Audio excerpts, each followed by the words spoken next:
Assalamualaikum warahmatullahi wabarakatuh. Para santri, kita ketemu lagi, tapi bertemunya dalam keadaan agak sedikit berbeda.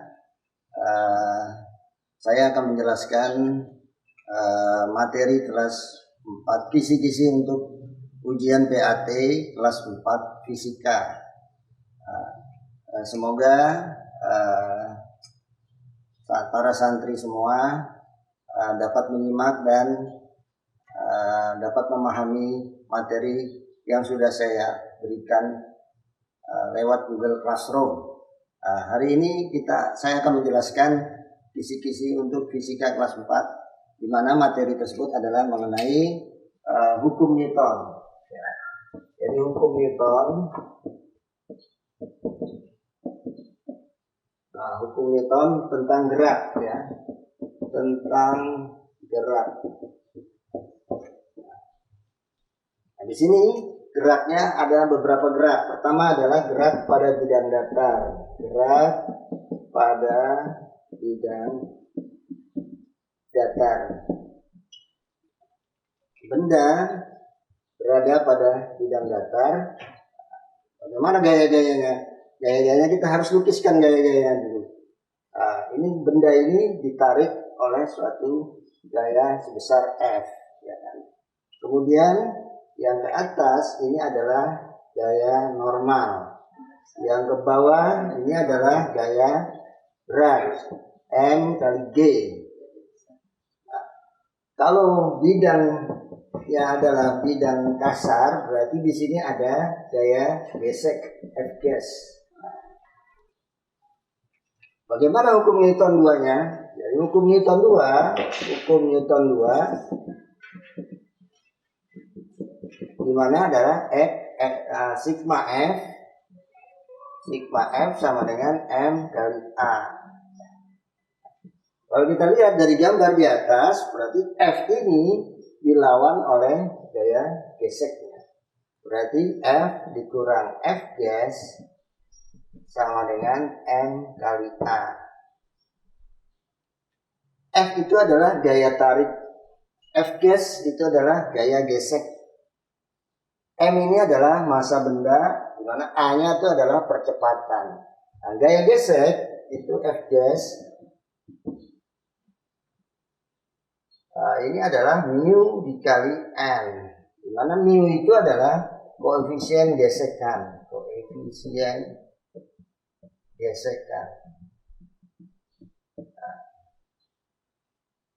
N ini adalah gaya normal. Gaya normal ini berlawanan dengan gaya berat, sehingga ini bisa diganti rumusnya, ya, F minus mu kali N sama dengan M kali A. N-nya bisa diganti dengan M kali G sama dengan MA. Ini adalah rumus untuk hukum Newton untuk bidang datar. Ya. Nah, kemudian sudah paham kira-kira? Ya, semoga paham ya. Kemudian bagaimana kalau bidangnya tidak datar atau bidang miring? Kita lihat bidang miringnya. Ini saya hapus.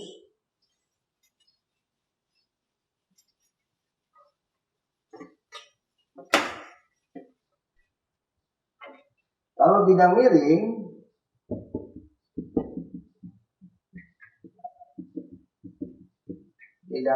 kita lihat di sini. Nah, ini bendanya naik ke atas. Ini ada sudutnya alfa, sudut kemiringan. Nah, kalau bendanya saya anggap naik ke atas, berarti dia harus ditarik ke atas. F-nya gaya normal ini harus tegak lurus bidang. Gaya berat ini harus menuju pusat bumi. Ini M kali G. Kalau bidangnya kasar berarti ada gaya gesek, F ges ya di sini. Ya, kita lihat. Ini sudah ada gaya-gayanya ya. Bendanya naik ke atas berarti ada percepatan ke atas. Nah, berarti hukum Newtonnya itu adalah sigma F sama dengan M kali A. Berarti F ini, oh ya lupa, ini harus diuraikan ya. W-nya di sini ada W cos alpha, yang ini adalah W sin alpha. Berarti F ini dilawan oleh gaya gesek, berarti dikurang F ges, satu lagi dikurang W sin alpha. Ini sama dengan M kali A. F ges tadi sudah dalam bidang datar tadi bahwa F gas itu adalah mu kali M. Dikurangi W-nya itu saya ganti M kali G sin alpha sama dengan M kali A. Nah, M di sini adalah ini W cos alpha. Berarti M-nya kita ganti F min mu W cos alpha minus MG sin alpha sama dengan MA. Kemudian W-nya kita ganti mu MG cos alpha minus MG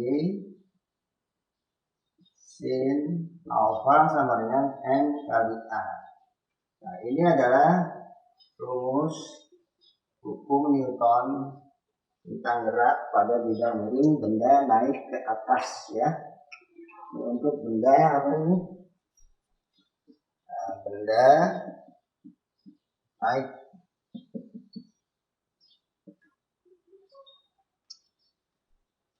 Nah, kemudian yang ketiga adalah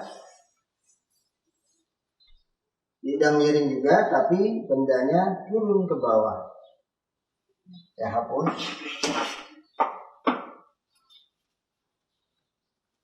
Masih bidang miring juga, tapi bendanya turun.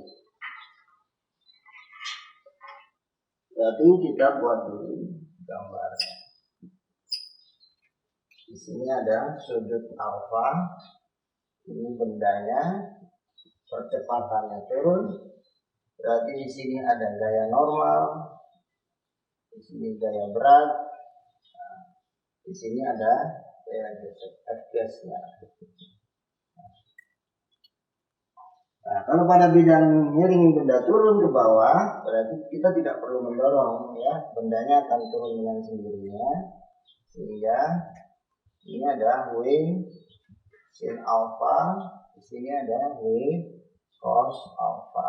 Sehingga hukum Newton 2-nya adalah W sin alpha minus F gas sama dengan M kali A. Ini lebih sederhana dibandingkan yang tadi. Ini kita ganti MG sin alpha, F gas-nya diganti dengan mu kali N sama dengan M kali A. Ini MG sin alpha min mu, N-nya diganti W cos alpha sama dengan M kali A. Berarti MG sin alpha min mu MG cos alpha sama dengan M kali A. Nah, ini adalah rumus hukum Newton untuk benda turun.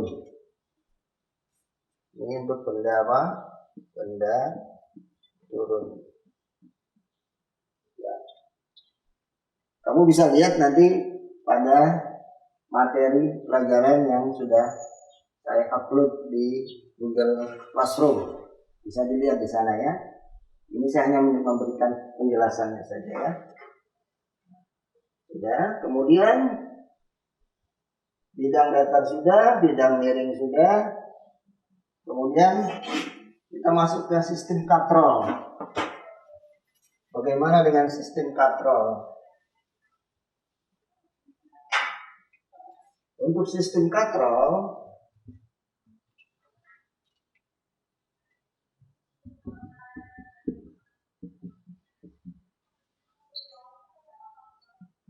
ini gambarnya ini.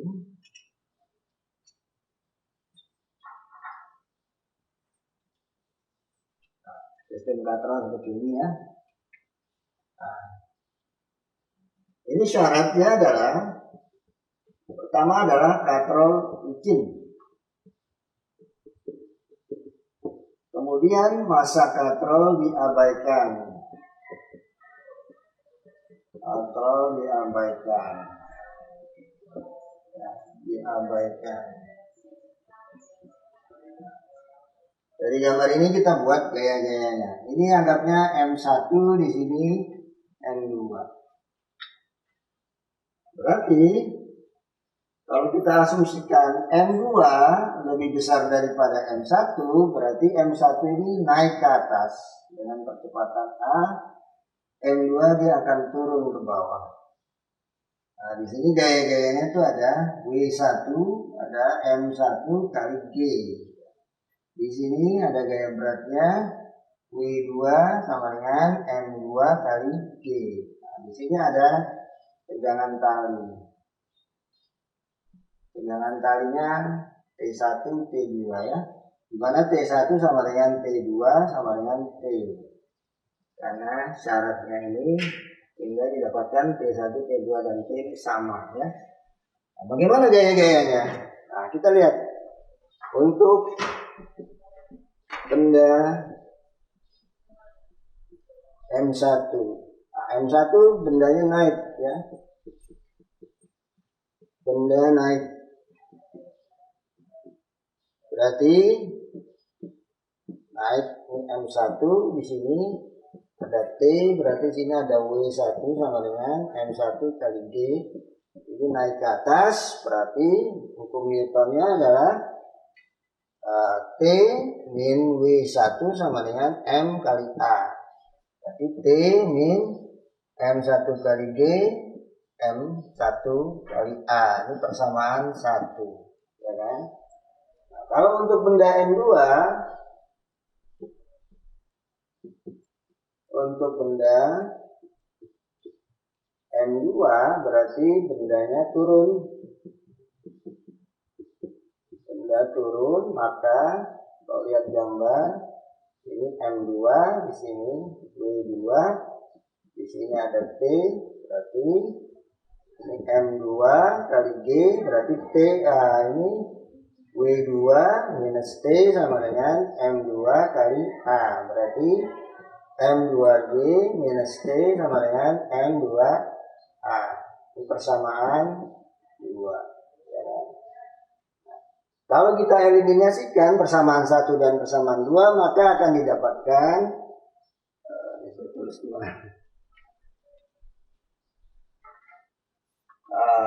bisa hapus ya. Nah, kita eliminasikan. Eliminasi persamaan 1 dan 2, maka akan didapat rumus ya, dimana A sama dengan M2 min M1 kurung per M2 tambah M1 kurung tutup kali G.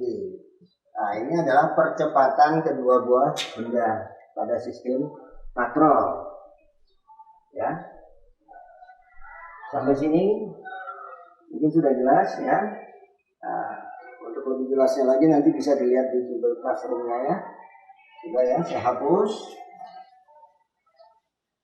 Kemudian yang terakhir adalah hukum Newton tentang gravitasi ya.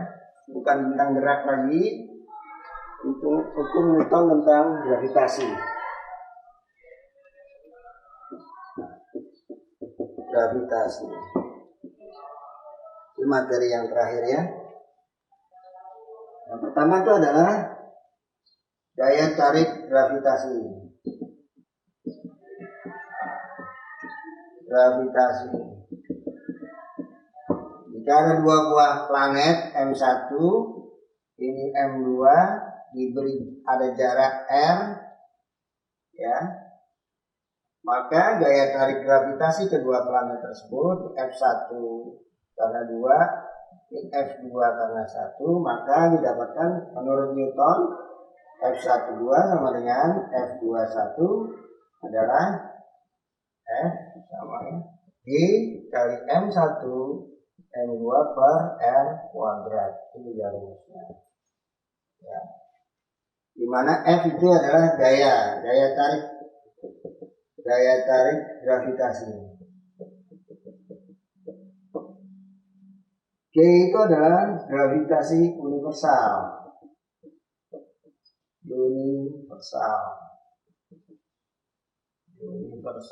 Berapa nilainya? Nilai G itu adalah 6,67 kali 10 pangkat min 11 ya. Satuannya adalah Newton meter kuadrat per kilogram kuadrat. Gravitasi universal. M1 dan M2 itu adalah massa planet. R itu adalah jarak antar planet. Ya. Ini adalah gaya tarik gravitasi. Kalau di permukaan suatu planet, ya, gravitasi di permukaan planet, ya, gravitasi di permukaan bumi lah, atau apa ya, suatu planet lah.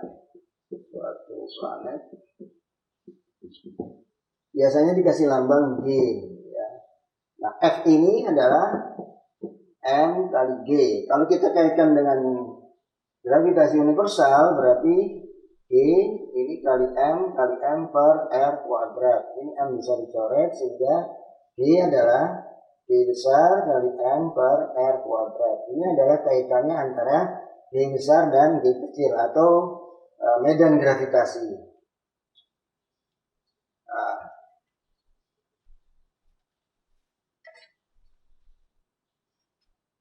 G kecil biasanya di bumi itu nilainya adalah G di bumi itu yang biasa digunakan adalah 9,8 atau kalau kita bulatkan adalah 10 meter per sekon kuadrat. Itu di bumi. Oke, kemudian kita lanjutkan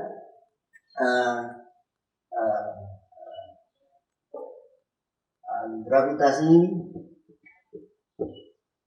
di ketinggian tertentu ya,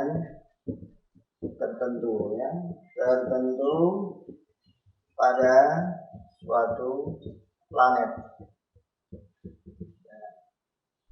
Nah, ini kalau lihat dari materi pelajaran saya bisa dilihat nanti ada rumusnya bahwa GH per GP sama dengan ini P-nya di permukaan ya, misalnya H berarti di sini R dibagi R ditambah H ini kuadrat ya. Ini gravitasi di satu permukaan pada ketinggian. Kemudian adalah gravitasi antar planet. Gravitasi antar planet. Gravitasi antar planet adalah GA per GB misalnya ya. A itu planet A, B planet B. Di sini ada MA per MB kurung. Nah, di sini ada RB per RA dibalik. Ya, di bawah B, GB-nya di bawah, RB-nya di atas. Untuk MA-nya di atas, karena ini di atas ya. Kalau untuk R dibalik.